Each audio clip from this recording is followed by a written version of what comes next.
Hello, everyone. It's been a while, but Alex and Andrew, we are finally here for the Survivor 42 finale recap. Of course, it's the 39 Days podcast with Alex and Andrew.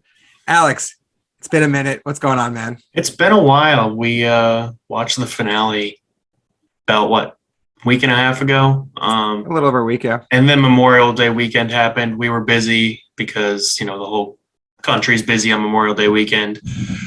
So now we just got around to talking about Survivor, and not a bad finale. I think we both enjoyed it. Would have been better for me if Lindsay won, because then I would have been able to say that I picked the winner, and we would have both had people being like, "Oh my God, they have insider information." Were you able to recover the original preseason draft order? Because I'm curious where I drafted Marianne. It certainly wasn't top two. It's not that I wasn't able to recover it. It's just all we have to do is listen to the old pod. Yeah, but did you do that? I off the top of my head, I want to say Marianne was not. You didn't draft Marianne early on at all. I think she was a late pick. Yeah, look, so first off, let's just say congratulations to Marianne. Congratulations to Marianne. The winner of season 42. I think after the elimination of Omar, we kind of had a sense that that's where the season was going. It would have taken some kind of monumental change. I know you said you thought Jonathan might have been in a good place. I didn't really see that unless he made some giant move, or there was some idle play that we didn't know about. We said Lindsay could have only gotten the end if she won out. And of course she had an advantage in that immunity challenge and didn't win anyway. And then of course promptly got voted out. So I think all things considered, based on the string of eliminations we had leading up to the finale, you had Hai, you had Drea, you had Omar. It kind of seemed like, I know this is going to seem like I'm putting her game down, but Marianne was the best house in a bad neighborhood. I don't mean that to say that she wasn't a strong player, but I think some of the best players of the season were already on the jury. She may have been maybe one of the top four. I don't know if she was the number one, but certainly she deserved to win, considering she outlasted the people who were saying were quote unquote better players than her. Well, you and I talked about this after it was revealed that Marianne won, and we said the last two seasons, especially, it's been with Erica and with Marianne now. The two of them, very deservingly won, but they were not the best players on their season. The reasons they won was because they orchestrated the votes to get out the best players on their season. Which is certainly, at least puts a feather in your cap as why you could be considered the best player of the season, because there were better think about it in a sports reference, right? If you take out the number one seed in the playoffs in an NCAA bracket, whatever it may be, right? You could say, well, we beat the best, so we are the best kind of thing. And I think Marianne did that. Well, yeah, if an NCAA team, takes out the number one seed, the team to beat all of a sudden becomes them, because they're the ones that took out the number one seed and the number two. Unless it's a crazy unless it's a 16 to 1 upset. Yeah, but if it's something like that, like Romeo, when he won that final immunity, we weren't looking at him like, oh, this guy's now a favorite to win.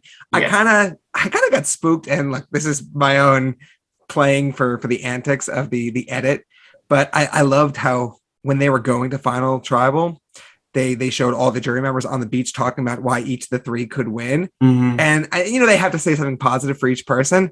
And I forget who it was, maybe Drea and then Jonathan, I think. Maybe I think it was Jonathan. And I think Chanel too said something positive about Romeo. I'm like, oh no. is he going to get votes? Is there something we're missing here? Yeah. And that was my thought exactly too. When they did that edit, and I liked how they did that edit. Yeah, it was really cool. That was a really good addition of just giving everyone some credit to just kind of build their case and make it so that nobody really knew. He didn't really know who was going to win. And then once they started talking about Romeo, I was like, is he going to pull this off? I did get spooked for a little bit, but of course, ultimately he walked away with no votes, but credit to him. He did win that last immunity challenge and cement his spot in the final three. Now we kind of talked all season. We kind of thought he would have been dragged there anyway, but at least he can go home saying that he earned it and wasn't taken. And then if he didn't get votes, that's part of his game, whatever. I think once they started voting out the strong players in the game, the Dreas, the Omars, oh God, I'm blanking. Anyways, Romeo it was a foregone conclusion he was going to go to the end, because you can say, oh yeah, we can just go with Romeo as a backup all you want, but they had the same reasoning for keeping Jonathan until the final four.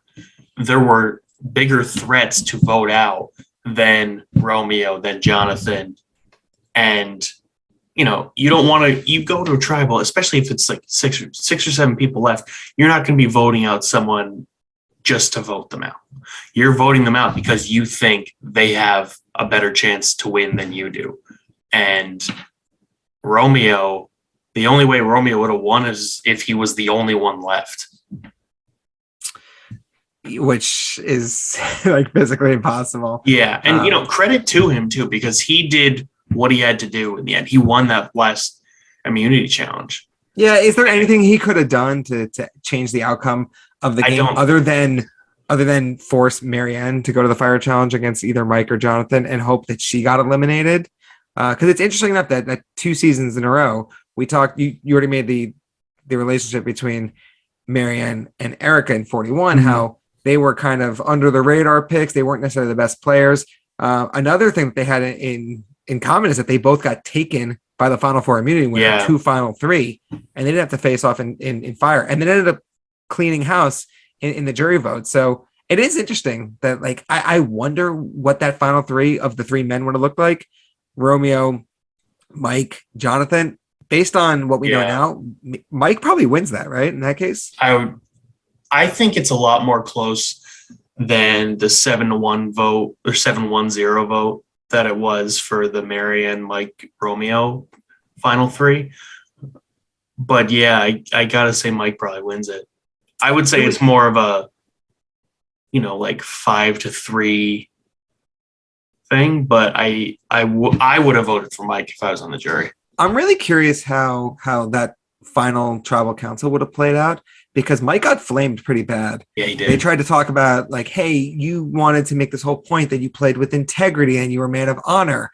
And, like, look, Survivor doesn't allude itself to any of those characteristics. If you come into the game as like a super noble person, the game's going to convert you to do some bad things. And that's just part of the gameplay, right? Well, and but he didn't stand by his gameplay. There's some people in the history of Survivor who have come in and said, I'm going to be playing with honor and integrity. Like the one who comes to mind first is Coach for me. Yeah. And he did everything he could to play with honor and integrity and whatever the first 2 seasons he played. Realized that didn't work, went back out for South Pacific and just backstabbed every single person until the end. And well, even like Brandon Hance, who's chaos and a terror, right? He said, like, I want to play noble. And then the first time someone pushed his buttons, he went and, like, dumped out all the rice. Like, yeah, exactly. So you could come in, and I know he's not the best example of this because he's a loose cannon, but you could come in and say that you're going to play super noble and not lie to anyone and build these strong relationships. But, like, in reality, like, you're going to have to lie at some point. Well, especially once it comes to the end of the game, because if you're in a final 5, okay, in Mike's position, he knows that Lindsay's going home. You're not going to, and Lindsay goes up to you and asks who he's voting. You're not, even if you're in an alliance with someone, you're not going to say, oh yeah, I'm voting for you. You're going to have to say something different and act like, all right, yeah, I don't think I'm going to be going. I know people are saying it's you, but I really think we got to get Jonathan out, Yeah. So I think the one thing that kind of surprised me at that final tribal is how everyone was on Mike. And I think my favorite line was probably Lindsay who said it, but Mike was talking about how he didn't betray anyone, like look him in the eye and say that he wasn't going to vote them out other than Roxroy. But, like, we know that he flipped on Hai very fast. And that's why Hai went home. And he flipped because Omar said to him explicitly, like, Hai's playing you like a puppet. which was completely a lie. Great play by Omar to get high out. Mhm. But he was kind of going through that. And Lindsay said, like, well, then maybe someone lied to you about someone else. Yeah. And I think that was kind of we all as the audience knew that, right? It was just validation to actually hear her say that. But Mhm. I wonder if something clicked for Mike, like, oh my God, I got played like a fiddle here. Yeah. Well, and the I biggest thought I was thing, being honest, but like someone said that this person was lying and cheating, and like that was BS. That was not true at all. well, the biggest thing this whole season, up until the last couple episodes, was that the three people that basically had control of everything and were pulling all the strings were Hai, Omar, and Drea. And then people actually got wind of that, voted the three of them out, and Lindsay understood that she was played by Omar and that Omar had been kind of calling all the shots. But Mike never actually caught wind of that. He thought it was his doing because he was looped in on all those votes, but he wasn't he was just going along with everyone else. He never actually came up with any of those ideas to vote anyone out. Yeah, and I'm sure he would argue that he was more influential in some of the decisions Yeah. than others. And I think part of what hurt him at that final tribal, I don't know if him completely owning up to it would have gotten him more than the one vote he got, but it was the fact that he didn't just throw down the gauntlet and say, yeah, I came in and I said I was going to play XYZ, and I didn't. I played what I did to win. There was one weird line where he's like, you were going to play with honor. And he's like, well, I had to lie because that's honor to myself. It's like, you're kind of forcing something there. It's not the best. Yeah. That's not how that works. Yeah. No, but I think, I give Mike credit. I think he came into this season and nobody expected him to make it to the end. He just looked like the firefighter from New Jersey who would do something in challenges. He'd help out around camp, and then you'd vote him out post-merge. I didn't expect him to make it as far as he did. Yeah, I think the fact that he had that idol, we kind of knew that he had some staying power, and then he seemed to be on the right side of the numbers. But if you go back a couple weeks and you think about the final three being Maryanne, Romeo, and Mike, I couldn't have pulled that out of a hat if I would have told you at least one of the three of Hai, Drea, and maybe Lindsay would have made it. I would have thought. Yeah. I would have thought right before she got eliminated, we were talking about how even someone like Tori, who was just the victim of a really strange tribal council. Yeah. She just kind of was like she was the proxy vote out in that case. She was the default. He was playing really well in challenges and didn't really have a ton of allies, similar to Romeo, but I feel like she could have been more influential. And if everyone was going for her, you don't just vote out an easy vote on the bottom or early in the game.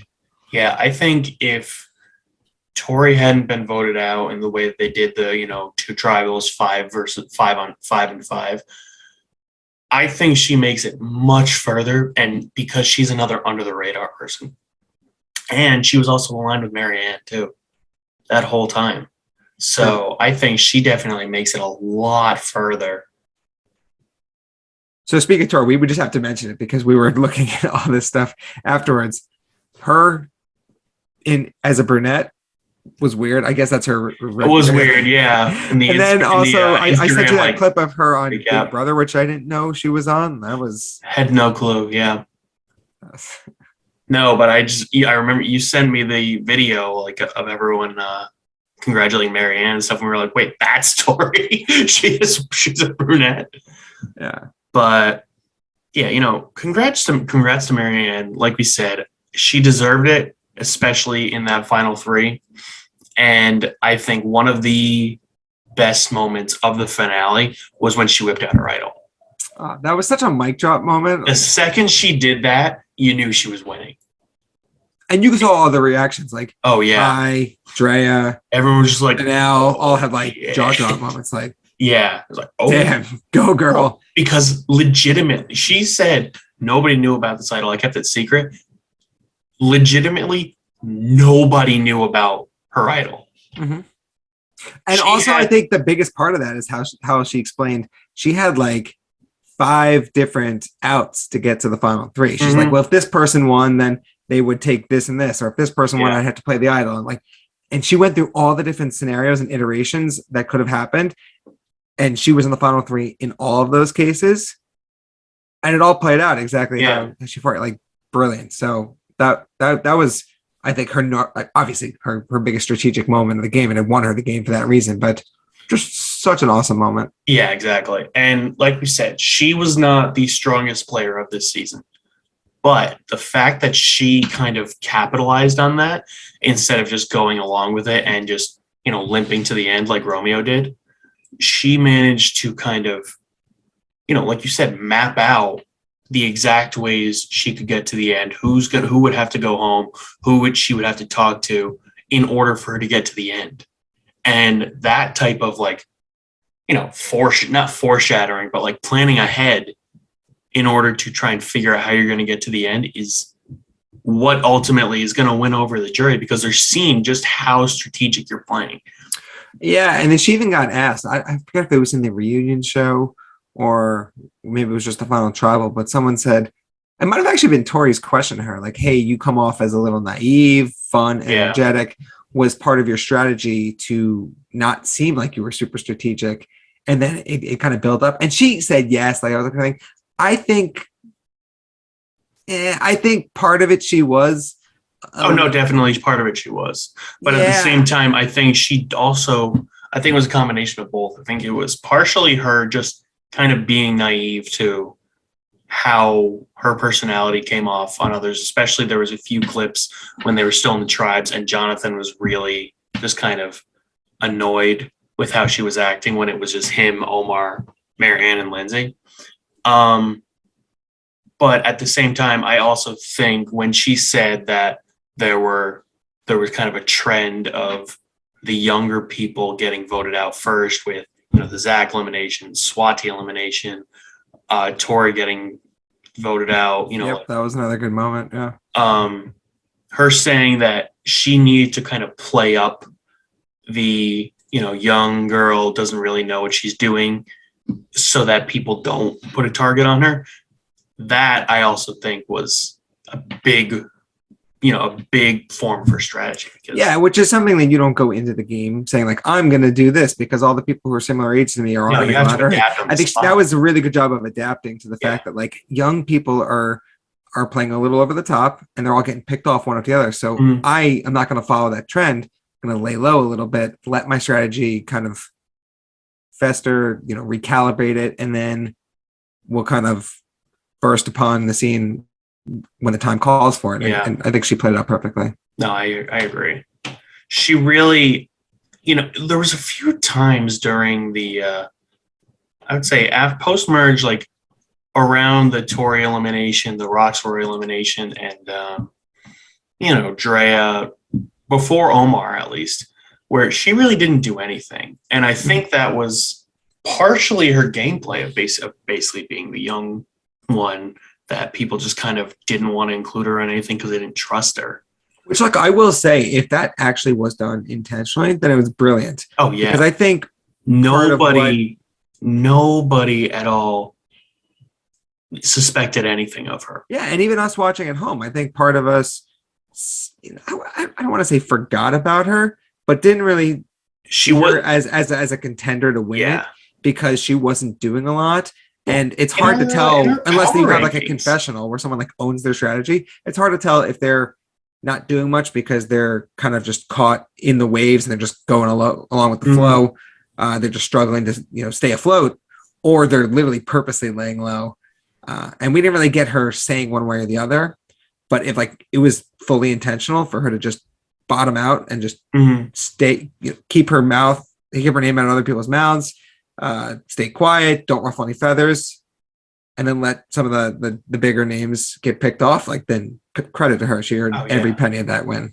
Well, and like in our power rankings, both times we did power rankings this season, she wasn't at the bottom, but she was pretty mid-range. And I think if you're mid-range and like power rankings, you're the people that get forgotten. People are going to remember the ones that are way on top, like Omar, Drea, High, or the ones that are way on the bottom. Like you had Daniel, who just kept on putting his foot in his mouth. Chanel was a target just because nobody trusted her. people like that. Yeah, but I will say that a lot of the best winners from at least the last 10 or so seasons have been in that middle ground if you had to do a power rankings midway through the season, right? Like outside of people like Mike and Ben, who were very vocal, very well known. Like Ben, they tried to get out for weeks and he kept finding idols and whatnot. Same with Mike Holloway. Yeah. And then you don't necessarily want to be like at the bottom, but like Natalie Anderson's a really good example. She kind of had the numbers, was really good social game, but she was never really like considered a favorite. But she wasn't at the bottom either. Like you want to be right in the middle, and then it's kind of almost like the Shield example, where like people kind of get shaved off the top, and as they do, you keep moving up, and then once you actually do move up, you got to be there when there's not enough time for someone to mount another charge to get you out because you're the top dog man. Yeah, exactly. You want to be able to be underestimated to the point where you can kind of pull the strings to get everyone who's going to be threats to you out. And by the time people realize that you're the one that was in charge of everything, it's too late, and that's when you win. Yeah. And like Marianne wasn't front and center on every single elimination, but I really think the biggest move of the entire season was her getting Omar out. Yeah. Because Omar was the kingpin of manipulation this season. We said it multiple times. If they didn't take him out, they're fools and he should win. Because even if he didn't go into the final tribal looking like a winner because everyone underestimated him, he would have been able to speak his way into winning. Because he would have been able to, count on his fingers all the different moves he did and all the different people he manipulated into doing what he wanted so he could pull the strings and get everyone voted out. And his best strategy was acting like he was on the bottom when he was actually in the majority alliance the whole game. Acting like he was on the bottom to make sure he had good relationships with every single person. Like, especially Marianne was one person that he really he made sure to loop her in on everything. And that was kind of what made her realize, okay, she recognized his strategy. She's like, he's talking to me, keep me in the loop, even though nobody else really is, because he's trying to basically play me up as a number and a vote. So if I take him out, that's a huge move. And then she made it happen. Yeah, it's funny. We made a point this season talking about how when they merged, you didn't really have like a group of X versus a group of Y with the numbers and whatnot. But if you look back at it after the fact, the Taku 4 from the merge finished 6th, 5th, 4th, and 1. And first, so like they were 4 of the top 6 spots. And it didn't seem like they always had the best relationship. Like, there was that Cold War going on between Jonathan and Lindsay. You didn't know if Omar was going to flip at any moment. Marianne was like begging to make a big move and kind of bided her time and didn't. So it kind of seemed like there was a lot of volatility in that foursome, but they really did work together. Yeah, they did the whole game. And like you said, it looked like watching it looked like they weren't aligned at all because Lindsay wanted to get Jonathan out for weeks. Not weeks for us, days in the game. Yeah, right, exactly. But when it came down to it, they worked together to do what they had to do, especially when Jonathan won immunity and it was physically impossible to get him out. Lindsay kind of recognized, okay, instead of just, moping around that we can't vote him out, use him as a number. So, yeah, I think the Taku 4 really did a good job of just working together even when they knew they weren't on great terms with each other. Because that was going to be how they made it far in the game, and they made it to the final 6. Four people on one tribe made it to the final 6. That's crazy. Yeah, it's definitely an achievement, especially because they lost the first castaway of the game in Jackson, and then Mariah went home third. I want to say it was third or fourth. So they were a foursome very early in the game, and they rode that to the final 6. So cool. I wouldn't exactly say they rode that to the final 6 as much as Jonathan carried them to the final 6. He carried them to the merge. He carried them to the merge, and then from there was. Yeah, but I think they did a good job of branching out and trying to make other allies as needed. But ultimately, they still relied on each other inadvertently. Yeah. So like you thought, oh, this person's going to work with Drea and Mike, or this person's going to work with Hai and Romeo and Lydia. And it really was interesting how they tried to branch out and make connections with other tribes. But ultimately, the four of them kind of stuck together to the end. You mentioned, obviously, Jonathan got them to the merge by dominating in a bunch of the early immunity challenges. But after that, they kind of relied on each other. So credit to them. And getting for the final six is super impressive. Oh yeah, definitely. Especially with 3 different tribes. Like I could see if it was, 2. We've seen a bunch of seasons where one tribe against one tribe, and one of them just decimates the other. And those are the most boring seasons. We didn't get a tribe swap in either 41 or 42, right? No. And honestly, I think I brought this up. We mentioned that last season, and I thought that it might have something to do with like COVID protocols, with why they didn't swap at all. But honestly, it might also just be due to the fact that they did so many tribe swaps.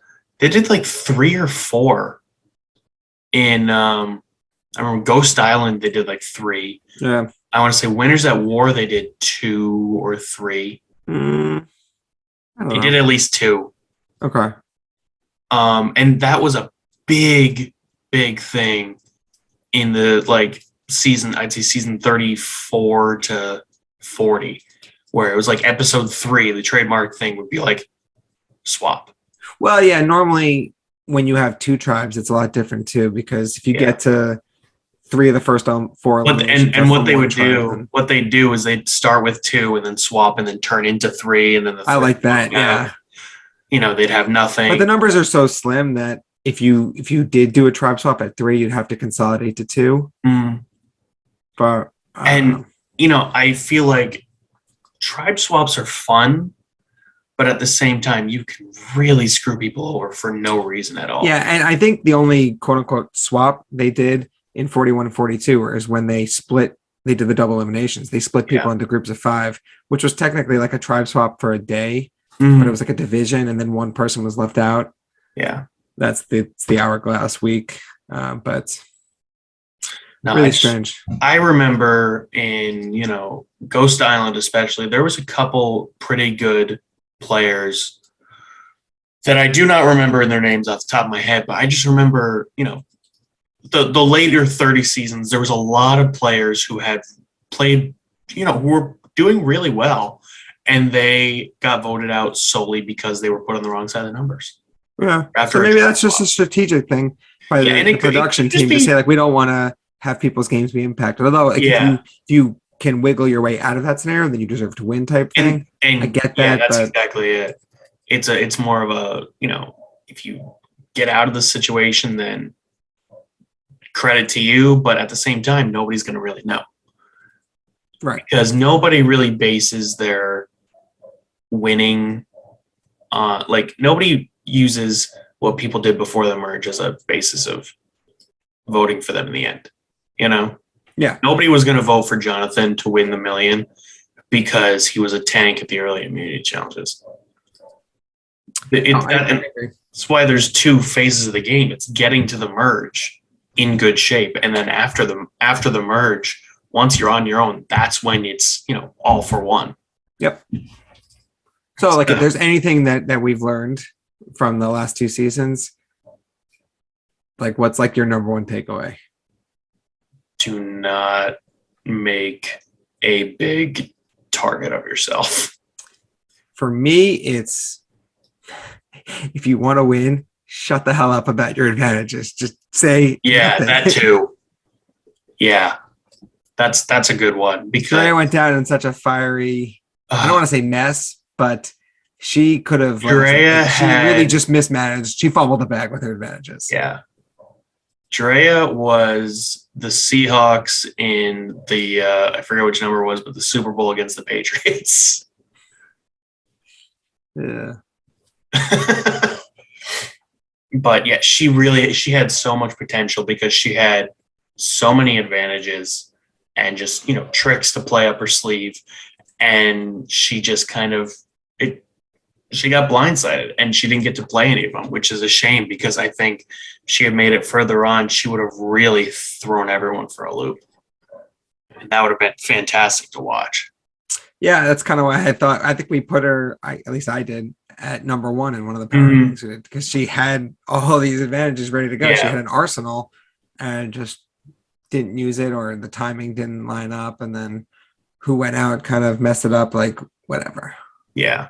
Well, and I remember the early power rankings, I think I had put Jonathan on top just because of his challenge play.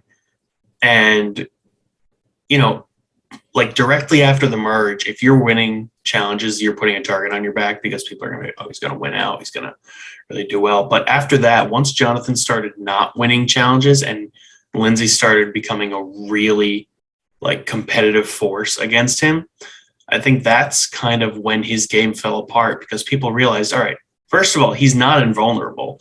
And secondly, we don't need to get rid of him because he's not doing anything else.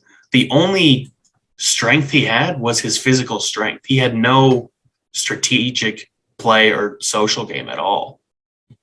So that's why I don't think he had a chance of, he might have had a chance of winning, you know, if the cards had aligned his way, but yeah, his stock really just went down once Lindsay started proving to be a match for him. Yeah, I don't know. Maybe it's just me, but I never really saw him as like a top level threat. Well, I knew he was super physical. Yeah, I thought it was pretty clear early on that he just lacked a bunch of social game. Well, and I also think both of us just never really considered him a threat to win because we didn't think he'd make it as far as he did. That's also true. He just was such an obvious target that he should have gotten taken out of the first 5 or 6. He single-handedly led a tribe to win like 3 or 4 consecutive challenges. Like that's not putting a target on yourself pre-merge. Like what else? Which is crazy because I wonder if this is like a turning of the tides. You always see a guy like Jonathan, not quite as awesome as Jonathan, but on every season, like a very big, beefy, physical guy, right? Mm-hmm. And so often people say, well, we got to get him out because he's a threat.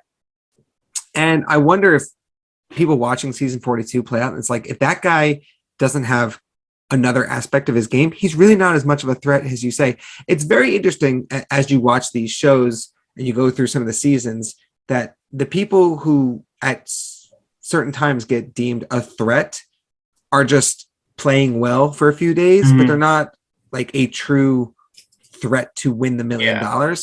And a lot of votes sometimes get determined off like, oh, we got to get this person out right now. It's like if you take a step back and you think about it, like they're probably not going to win. You probably don't need to take them out. There's probably someone you need to take out more. And if you let them snake through, they're going to be the ones that beat you. So well, I would say within the last 6 or 7 seasons, we've seen a lot more focus on strategic play when you're voting someone out instead of just solely how they're performing in challenges.